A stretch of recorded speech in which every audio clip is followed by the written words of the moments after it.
Domantas, tonight things looked a little, I don't know, choppy.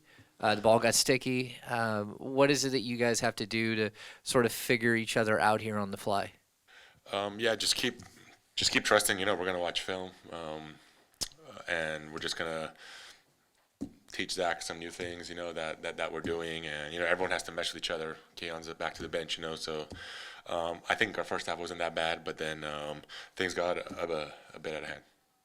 Domas, tonight the team traded for Jonas Valanciunas, one of your really good friends. Just how excited are you to be able to play with him, and just how do you think he's going to fit in with the group? It's great. It's great. I'm excited. They're a fellow countrymen. With me, and yeah, I think he's all about this culture. He's tough. He plays every game, and I think he's going to help us a lot off the bench. And I know he's going to play his heart out. Could you have seen a moment tonight where you could have really used him? Yeah, of course. When I came out there, he could have came out, and did some damage there to their backup center. And then for you guys, just in that third quarter, what did you see just that led to them getting hot? Obviously, that's a team that's not really known for three-point shooting, and kind of rattled off a few. Yeah, we feel like that was kind of self-inflicted. We let a lot of their guys get too many easy layups, so then obviously you feel good. And in that second half, a couple of them got going from three, which definitely hurt us. Domas, it seems like with Fox gone, Malik has a lot of responsibility on him just as a facilitator and as the ball handler. On a night like tonight where he gets into foul trouble or he's off the floor, how can you or your teammates, I guess, do a better job of keeping the offensive flow going when he gets that break? Yeah, of course. In moments like that, I talked to Zach a bit there. I said, when Malik's off the court, like, you have to be the PG, create, it's all new for all of us, it's just the first game. We're going to watch film and, we're all going to get used to each other, and I think it's going to work amazing. You talked about the adjustments and learning you guys need to do offensively. What about the defensive end? What's the challenge in integrating Zach and trying to figure out how to tighten things up there? Yeah, we do a lot of zone. We do a lot of different things on our defensive coverage. So just to get familiarity with the words, with the coverages, and we'll be good, and yeah. Domas, at one point late in the game, you guys had more turnovers than assists. Is that to be expected to some degree when you're working in a new piece? Yeah, of course. We're trying to figure it out. Different sets. Different rotations, but that's still too many. We got to be better with that, and we have a chance tomorrow to correct this loss. Obviously not the greatest debut, but just what's your general thoughts on what Levine does bring to this team? He's super talented. He's going to open the floor up for everybody. I'm going to do my best job, trying to get him easy looks, so it just adds another dynamic to our offense where they're going to have to go over the HOs, the pick and rolls. He can create, once we get clicking, I think it's going to be very dangerous. Yeah, unacceptable in a lot of different ways, especially on the defensive end.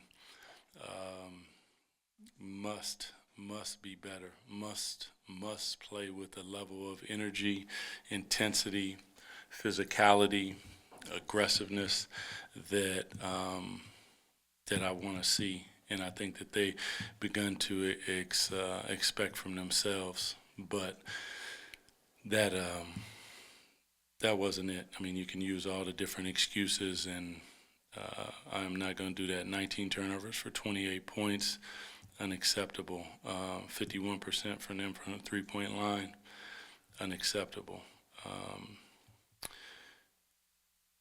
Yeah, here we go.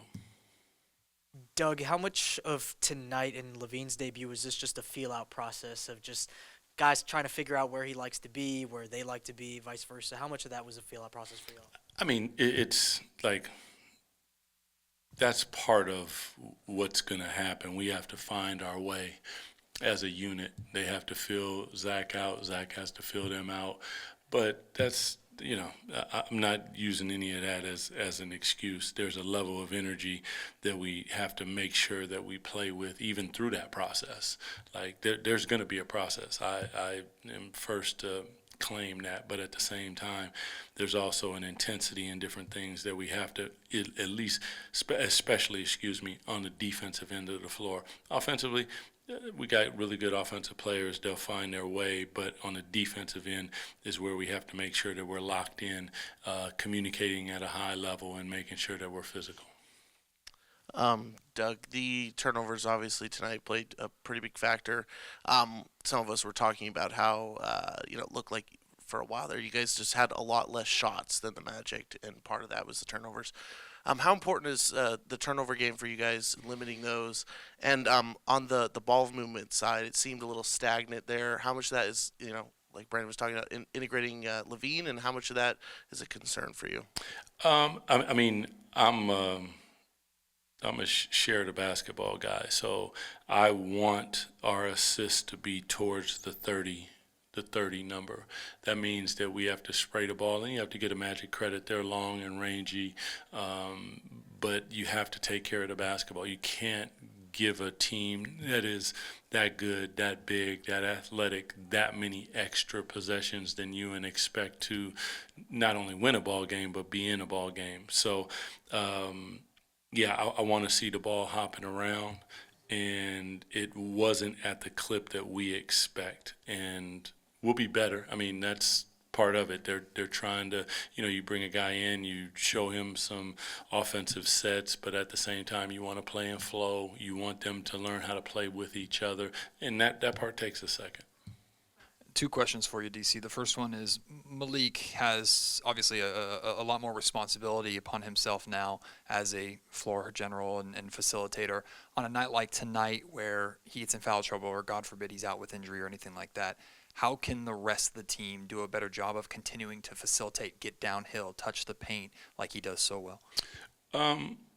See, like even that, because like he goes out of the game, Zach's in the game, and now we're saying you never run offense and you got to figure it out. So that's where we play through DeMar. We can also play through Domas, and that's the flow part of it. There are a couple sets that we can get into, but even the sets is like there's many things that I can tell you, but I know from playing that when you're out there, it's a read, and that's how I want them to play. I don't want them to run plays. I want them to learn how to play.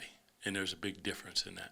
And then the second one, DC, is this is the second year in a row where Orlando's come into Golden One Center as one of the worst three-point shooting teams and then had these monster three-point shooting nights.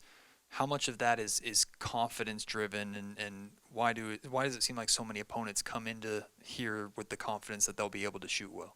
I mean, just like Arco, this is a good shooting gym. So that's part of it, but we have to make them feel us. That's another part of it. When I saw the statistics of where they were in three-point shooting, I immediately said, take that off the board. Nah, we're not showing that, because you got to show them respect. They're professionals. And at this level, anybody can knock down shots. You have to show them a level of respect. You have to close out with a sense of urgency, with a stick in. You got to jump to contest, not foul them. And then you have to rebound the basketball. And there were many times where we're just watching the ball bounce. Like, those are the things that, for me, are non-negotiables. Like, we not negotiating on that one. Those are effort plays, and we got to come up with them. Doug, obviously, Zach, first game, like you said, it's a lot of filling out, reading and stuff. But how much throughout just today in general were you telling him he has to find moments to be very aggressive? I don't really think I had to tell Zach too much when it comes to that. I think probably if you ask him, maybe what surprised him was the pace that we're looking to play with. That's different. He hasn't played in a few days and different things, so he's going to have to find his rhythm and the conditioning of, trying to find that. Even since I took over, our team had to find that, because I wanted a different type of pace, make, miss, turnover, whatever it is. You get the ball in and we getting at people. And that is a little bit different. I mean, watching Chicago, I don't think they play at that type of pace. Not a lot of teams do, but we have guys that can get up and down the floor. And not only do we want to do that, but we want the ball hopping around, relocating quickly, getting your feet set, ready to shoot the basketball. And we'll be better. We will. Doug, the offensive stuff, like with the feeling out theme here, where it makes sense that you're going to have to learn to play with a new guy, right? But on the defensive side with the three-point shooting, can that also be a factor where, maybe he's learning how you guys do things and how you rotate and various little nuances of the defense? Yeah, Jay, it's part of what you do. I mean, we're asking him to play a little bit of zone, and he had never played our zone before, so he doesn't really know. I like the corners to push up, and I want to slice the corner, make it a tough pass. Like, those are things. Everything is flat, coming to the middle of the floor. Little tiny nuances, and so he's thinking about that, but then he's thinking about the offense. And for me, thinking ain't where it's at. We don't think. We read and we react. Thinking is, nah.